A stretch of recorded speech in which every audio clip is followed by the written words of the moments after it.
அம்மா இல்ல அப்பனும் இல்ல ஆறுதல் சொல்ல ஆளில்ல ஆசைப்பட்ட வாழ்வும் ஒண்ணு அவளுக்கு இங்கே சேரல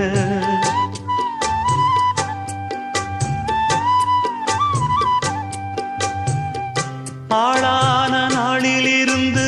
ஆசையும் வச்சா மாறல அந்த கதை பாதியில் முடிஞ்சு போனதையா தேரல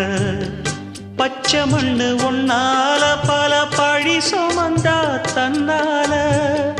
பாவம் பழி முன்னால வந்து படருதையா தன்னால கஷ்டத்தை மட்டும் தூக்கி சுமக்கும் கன்னி இவதா சின்ன மகதா உத்தமிரத்தினந்தான் இங்கே மானமுள்ள பொண்ணு ஒண்ண மனந்துடிக்க விட்டாக மறுதலிக்க வச்சா